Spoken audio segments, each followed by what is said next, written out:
Hey everybody, it is Lauren deLisa Coleman back with you again for another episode of the Inside series right here at Filmio.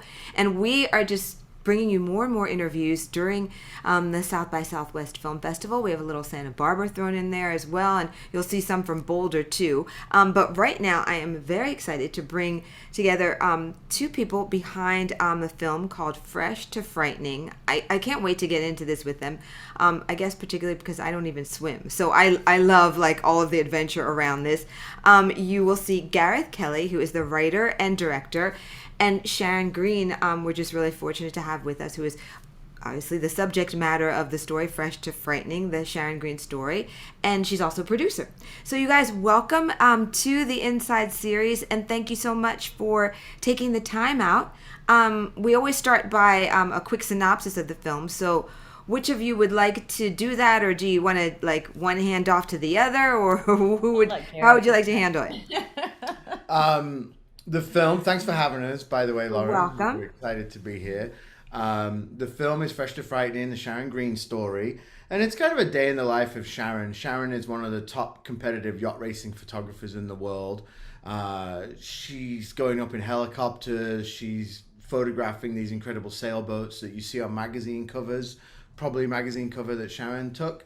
And so, you know, it's a day in the life of her shooting these boats, and I think there's a lot more prep and stuff that goes into it that people maybe don't realize, and people maybe didn't even realize this job existed. So we were excited to show the world this unusual job. Well, you know, it's so true, because when I looked at some of the stills from the film and all that, it's like, yeah, how else were these photos taken, right? Except from typically some human, maybe a drone, but it's never going to be the same as a human, right? I just thought how fascinating, to be able to see a bit into this world. I think it's particularly interesting because, Sharon, you have said that it's primarily a male-dominated kind of scene. So tell us how, I guess, you broke into this whole thing. Well, it's male-dominated both in competitors that I'm photographing as well as the industry of photographers as well. So on both sides. The whole thing. How did I break into it? I just threw myself out there. I started as a teenager in photographing a competition that led to being able to start to travel to bigger venues and bigger events internationally. And I just went in there with a couple cameras and some lenses and some foul weather gear, and I'd show up at some of these events and register as press and get out on some photo boats and press boats, and one thing led to another. There were quite a few times I just happened to be in the right place at the right time or the wrong place at the right time. That led to a couple of magazines that saw some of my work, and I started getting published in magazines, as a late teen. That's just really fascinating. I mean, did you and your family grow up sailing, or it's just something that you were attracted to along with the photography, like the two things kind of merged?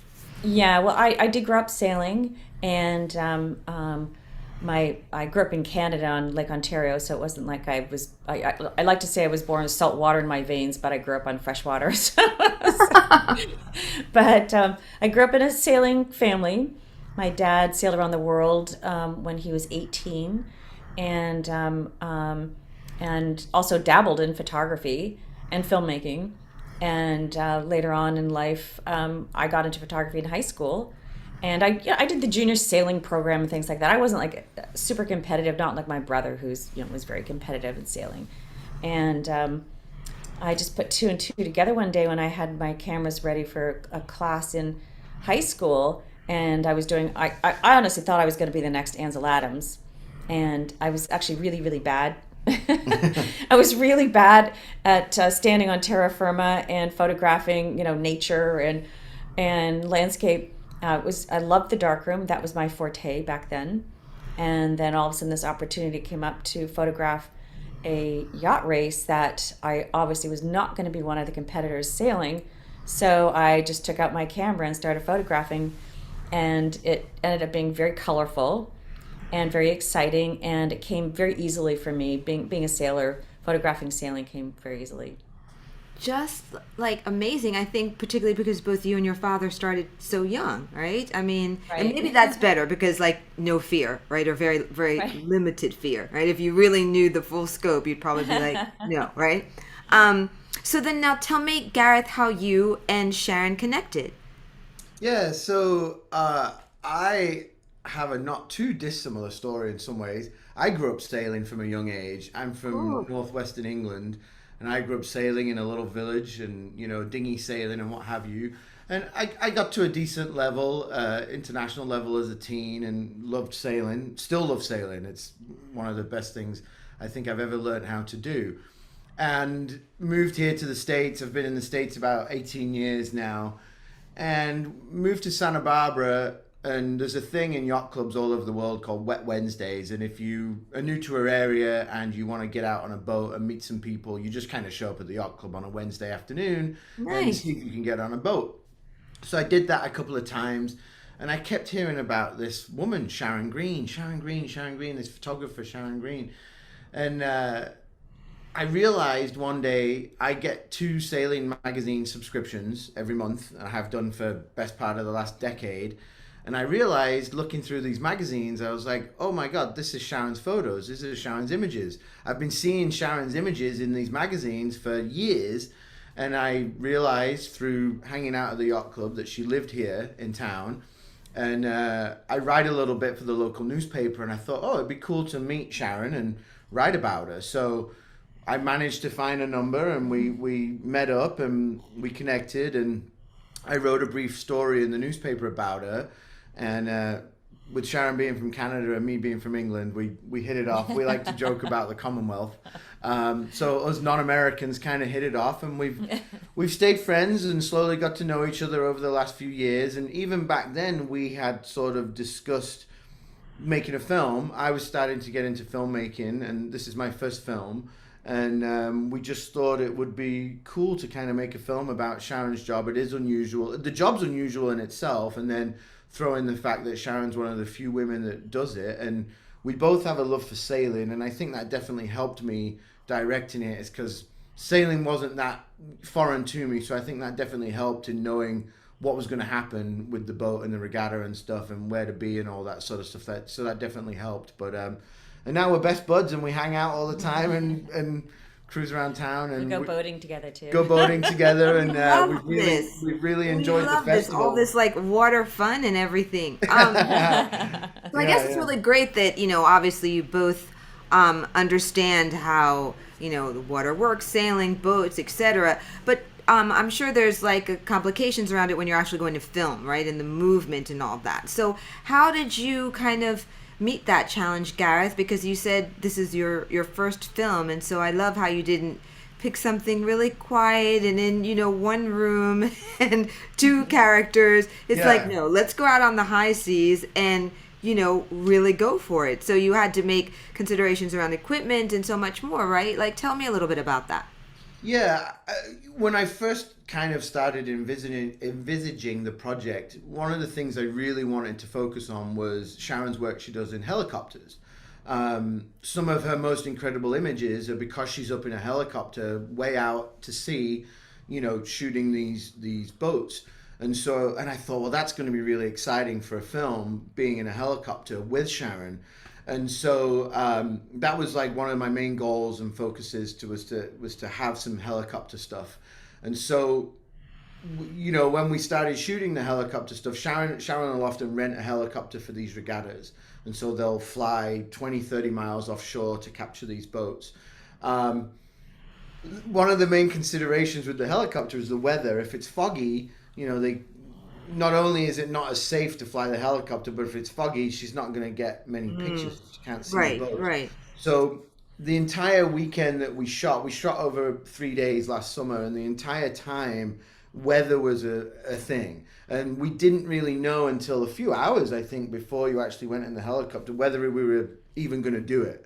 Because the fog was rolling in, and I was really hoping for the helicopter, but I couldn't really say to do it if the weather hadn't been right. So that was definitely a consideration. Luckily, the weather broke and we were able to get the helicopter shots. And then, unfortunately, I didn't get to go in the helicopter. My cinematographer went because I'm not very skinny. And the helicopter's all about weight. Sharon will fly in these incredibly small helicopters, really small helicopters. So, 10, 20 pounds can make a big difference. And so my cinematographer, he's a pretty skinny guy. And so he had to just take one camera, like a spare battery pack, none of his regular gear.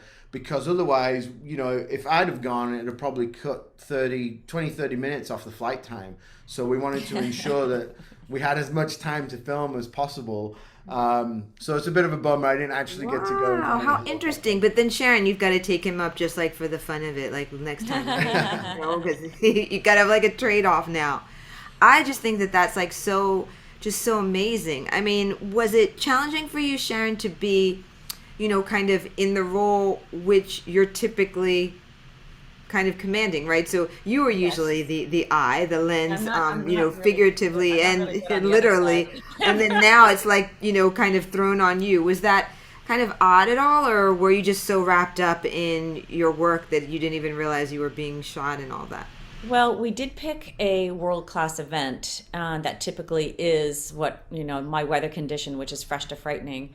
And typically we've only ever had one bad year.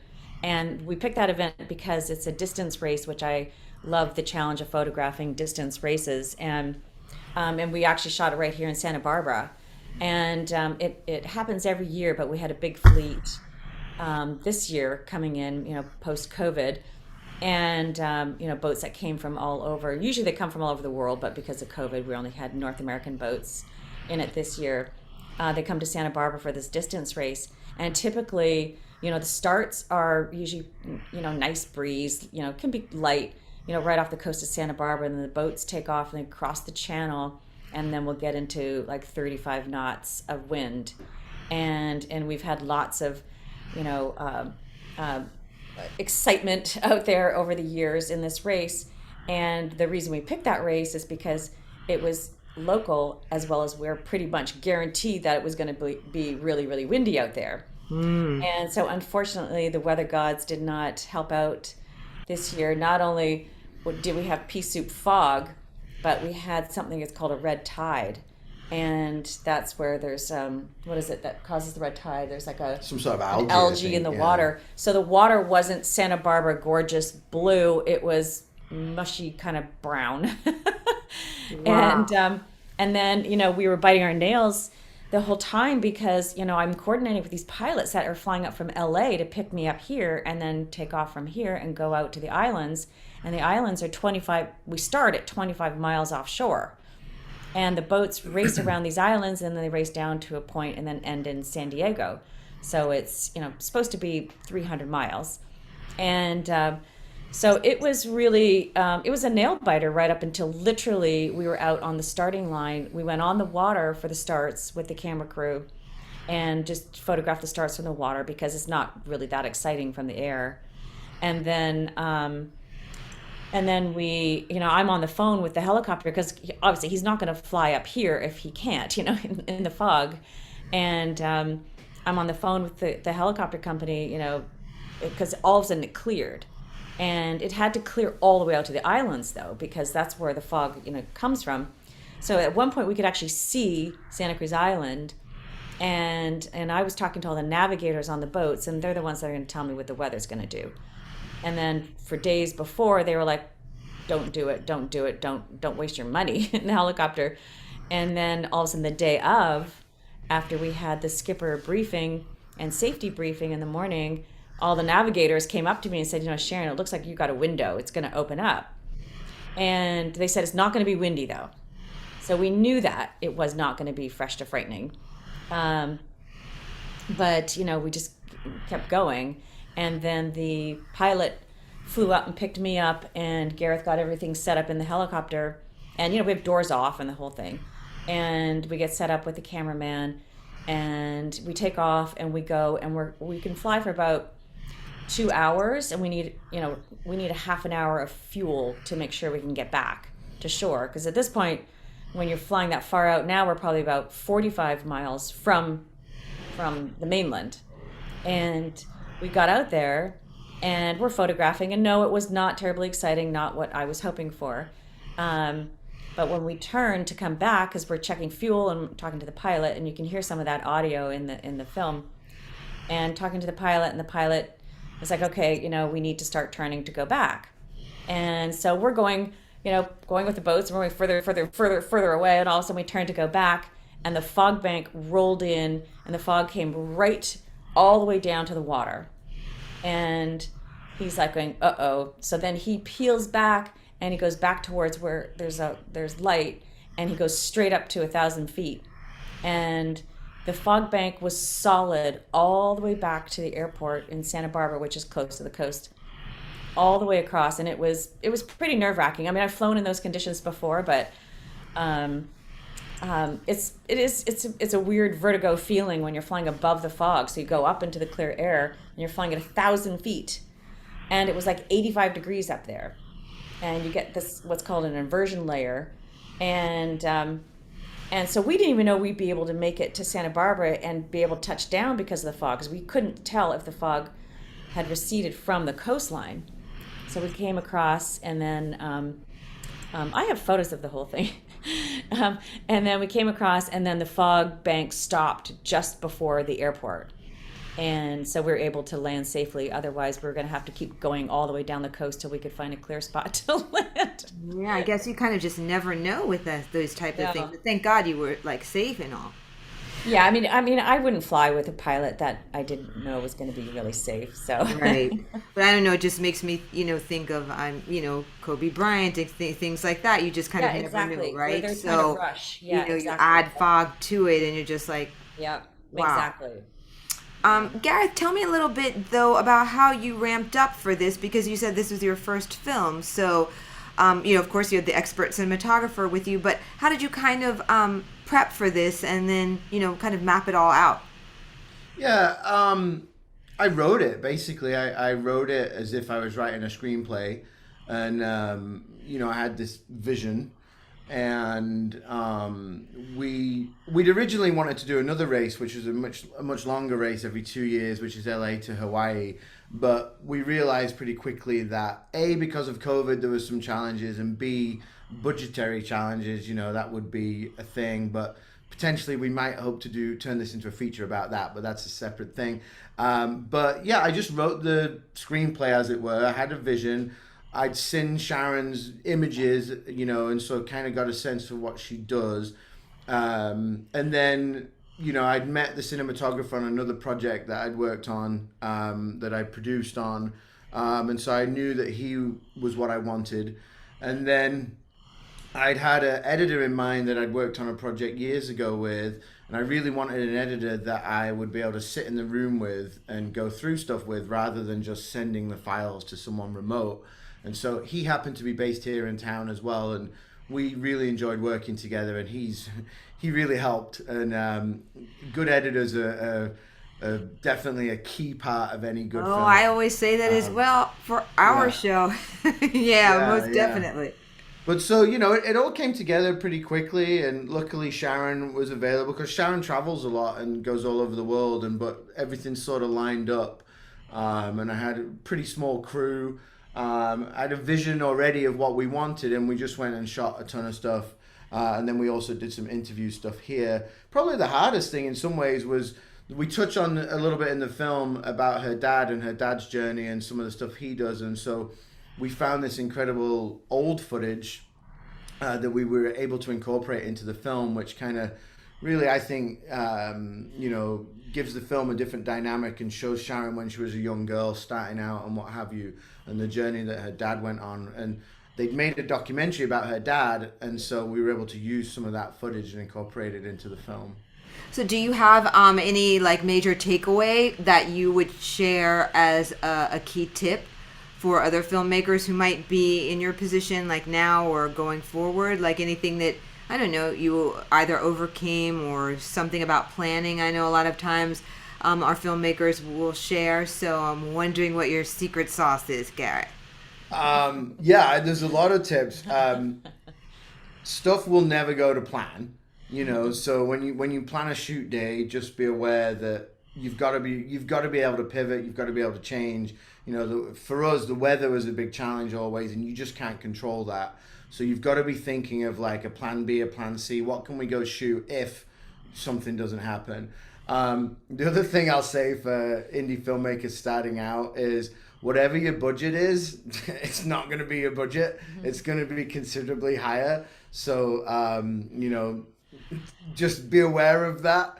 And then just to, find a good team. I've been really lucky locally that found a bunch of filmmakers that we all kind of work together on each other's projects. And so we've been able to kind of help each other along the way. We're all pretty new, which has really been good to have those people to lean on. And then the other thing, like I said earlier, is just find a good editor. That's half the battle right there. They're worth every penny they get, Very true. Very true. And Sharon, just really quickly, last to you, what do you hope people take away from the film when they watch it? There's a lot of energy in the film, and that's the one thing that I, it's sort of my signature in terms of my style of photography, and it's called Fresh to Frightening because I sort of like live life on the edge, and when it's the gnarliest conditions out there, that's when I'm happiest. And when the boats come alive, as well as, when it's a serious day like that, it's just like my whole energy level, I just like the anticipation and the adrenaline just gets going. And then I just feel like, I feel like I'm working, and it's just so exciting, when it all comes together and we have incredible days like that. And I guess, for takeaway, it's like, it's, in terms of being a female in an all-male world, you just have to be pretty tenacious and not be afraid, and, just put yourself out there more than anything. So. And I just want to say, I think it's a fun film. The thing, we've had a couple of screenings now, and the thing that, it's not that we didn't think about it, but there's so much, bad stuff going on in the world, so much heavy stuff going on in the world right now. And we all recognize that, and not to make light of any of that stuff, but our film, it is 20 minutes of escapism that's fun. There's tons of color, tons of energy, like Sharon said. And, people have said that to us repeatedly of like, they really enjoyed it just because it doesn't weigh on you, they can just enjoy the ride with it. Right. And go, this is really cool. It kind of takes you away. And because of the level of cinematography, you kind of feel that you're there without being like scared and potentially in peril. How can we keep up with you guys, the next steps on the film, etc.? Is it best via social media or a site? What is the URL that's best? Yeah, so we've kind of, got both of them all going. We have a cool website, freshtofrightening.com, and then we also have an Instagram, Fresh to Frightening. Ooh, the photos on that have to be killer. Definitely, you guys. That's killer. Yeah. Yeah, and we're very lucky in that Sharon has, as you can see behind us and stuff, and this whole room is filled just thousands of images. So Instagram, is a great place to kind of communicate not just the film, but also Sharon's work and what have you. But we're just starting on the festival circuit right now. Santa Barbara was our first festival. We already have at least 3 more we're in, hopefully more to come. And so I'm trying to keep the screening information and the festival information updated on the website, freshtofrightening.com, but both are linked to each other, the Instagram and the website. Great. Well, I wish you guys continued success. I feel like refreshed just looking at, the images in the back. Everybody I interview should have, the fab posters up, huh? You guys are ready to promo. We love it. But I would expect nothing else with, professional photographer, huh? So it makes sense. But thank you so much for taking the time, and I really hope that all of you have enjoyed listening to this interview. If you have a chance, do try and catch Fresh to Frightening, because it is, like Gareth says, just like a nice way to escape for a few minutes and be in nature without maybe falling out of a helicopter. Just the feel and the vibe of that. So, we'll be bringing you a ton more interviews during both the Santa Barbara Film Festival and then jumping further into South by Southwest. So you don't want to miss it. This is the Inside Series, and I am Lauren deLisa Coleman for Filmio. Thanks for watching.